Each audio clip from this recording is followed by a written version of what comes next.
Hello, good people. Welcome again to another episode of Unlimited by Muna, where we educate on the principles of modern business and also educate you on how to start, manage, and grow your business. Today, the focus again is on business ideas, and I'm going to be taking you through the candle making business. If this is something that you have thought about starting maybe previously, or it's something that you might want to start, watch this video and tell me what you think at the end.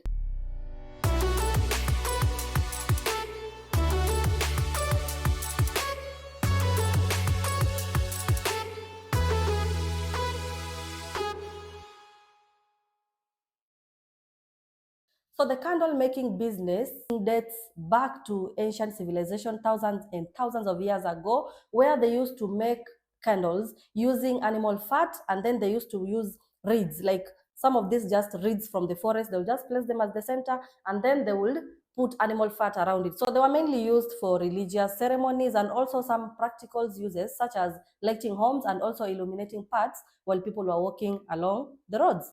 Over time, techniques on how to make candles has been changing and evolving, and at some point they were using animal tallow, and before they even evolved into using wax, they first started with using beeswax. But now the problem with beeswax was that beeswax was a bit more expensive because it was something that was not being found so regularly.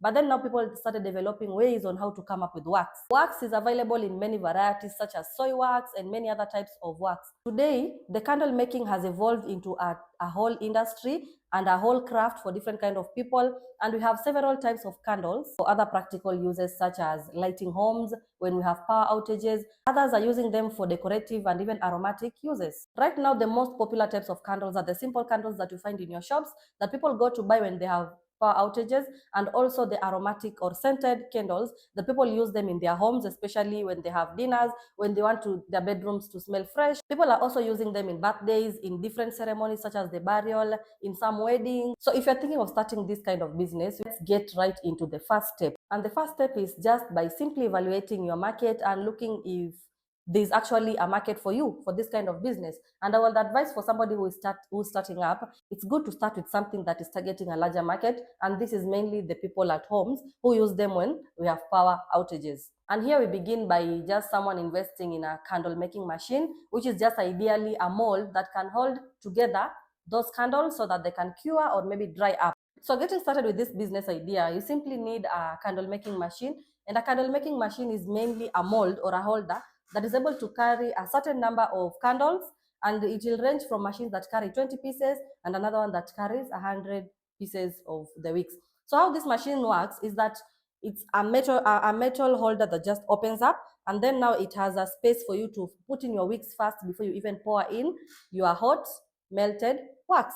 So that's basically what that machine is. And next, you're going to need wax, which is the main material for making candles.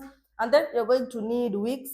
Wicks is just that little thread that is usually at the middle of a candle. It's called wick, and in Kiswahili, people called it utambi. You'll also need water, and also you'll need some good packaging, and if possible, get some good space for you to work from. This whole process of making candles and melting it, the scents that come out if you're making scented candles, sometimes will not be very nice if you're working maybe from home in a kitchen or something. So it's good to just get some space away where you can lock yourself away and have those procedures done, and then that's the space that you'll be working from.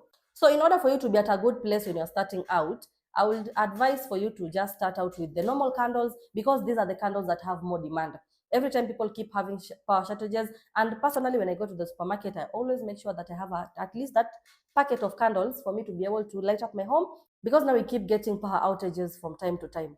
If you have more money, you can invest in equipment that can produce both scented in different designs, colors, and fragrances, and also the normal candles. And as you keep progressing, you'll keep weighing your options and see which one moves faster, and then now maybe channel more funds into what moves faster so that you are in better business.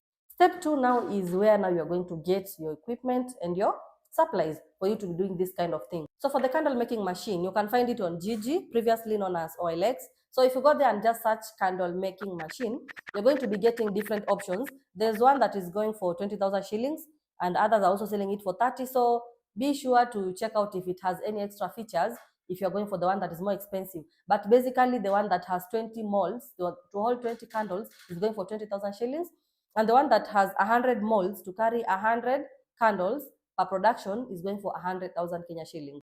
You can also go online and try to check out one on Alibaba, but I will advise, because now you're a new buyer or you're new into this business, to go for something that you see in front of you and not something online that you're not sure how it's going to perform or if it's going to be a perfect one for your business. So ideally what we're getting here is that the more the number of pieces it can hold per production, the more the production per hour. As for candle wax, this one you purchase it as 2 kg boxes, and for that 2 kg box, it can produce a total of 1,000 candles, and this one is going for roughly 4,500. Desbro Limited will supply this for you, so you can visit them in industrial area and they're going to assist you with that. For the wicks or the utambi, this one you'll get them for roughly 400 shillings. And if you need, maybe for the sake of experimentation, you can purchase some extra fragrances and also dyes for you to play around with your product. So with about 1,000 shillings, you can easily get the wicks, fragrance, and also a dye for you to go and experiment with. So starting out, this is roughly 1,000 bob for the other supplies, 4,000 for the wax, and 20,000 for a candle holder making machine. But if you're running on a low budget, you can simply ignore the fragrances and the dyes. Just take the wicks and then your machine, your wax, and get right into business. So let's look at the revenue trajectory when it comes to this kind of business. So you've purchased the wax for 4,500, the other supplies for roughly 1,000, maybe together with transport. So basically, this means that it's going to cost you 5,500 to start. And when you sell all these candles for roughly 10 bob per candle, this means if you made 1,000 candles times the 10 shillings, this will be 10,000 in sales for the first production of 1,000 pieces from these supplies that you've bought. If you minus the amount of money that you spent, which was actually 5,500, you're left with 4,500. And if you're a person who is doing calculations, you'll realize that making 4,500 from an investment of 5,500, that means it's over 90% in profit. Making a candle is simple as 1, 2, 3, and it involves only 5 steps. The first step is you just taking your wax and putting it in a container to melt. And while the wax melts, take your candle holder. The candle holder allows you to just tie your wick around, so you're sure that the wick is centrally placed. So as your mold is heating, you tie your wicks.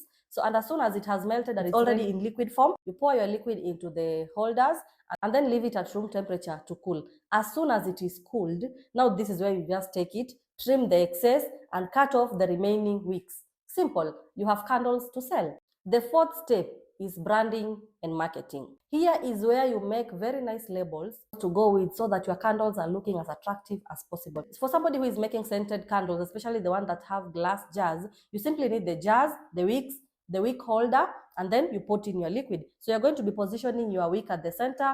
Make sure you have your wick holder aligned at the top, and then now pour in your mixture. And if you want to add to at least the vibe and make it look more beautiful, you can look for some petals, the dried petals for flowers, and then put them on top, and there you have your candles. So this is where also branding sets you aside, because on top of the jar you'll be labeling with a nice label. Make sure you create a unique brand name, a visually appealing logo, and also a nice online presence. Make sure you're on social media and also have a website for you to be able to display your products.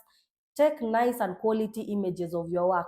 If you need descriptions, add them there. If you need to have videos, just make sure you have them so that when people are scrolling through your website, they can easily see your product and then purchase even right from there. For somebody who is making these other types of candles, the simple ones that are supposed to be sold at shops, the work here is even much easier because you'll just be getting polythene wrapper for you to put in your candles and then just a small label at the top of those candles. Those ones don't even need any type of branding. You can just deliver your candles in boxes and just give them a good price so that they can be return clients and supply to as many shops as you can. The more the number of shops you are able to supply to, the more it's going to be easier for you to be able to sell, because now you are working with good numbers. Make sure to do your homework and find out how much those candles are being sold for so that you sell to them at a good price so that they can always pick you over other people who are already in the market. Remember, as a startup, sometimes it's okay to go a little bit lower so that you just get your business to kickstart, to just start up. And then as soon as you've had a good business, you can adjust it to the normal market price because now people know you and they know your product. They have also been able to try it and also seen that indeed you produce a product that is of high quality. Make sure you also familiarize with safety guidelines and all of everything you need to know about handling this kind of business in a way that it won't bring any kind of hazards, especially if you are working with hot wax. Make sure you observe all of those guidelines. Observe safety measures such as using gloves when you're working at your place, wiping off spills immediately they happen, and also storing your materials safely so that they can always remain in good quality. Starting any kind of business requires dedication, hard work, and continuous learning. But with creativity and a passion for making candles, can turn this into a very successful and fulfilling venture to you. So if this is something that you feel like resonates with what you want, don't hesitate. Stay blessed. Let's meet in the next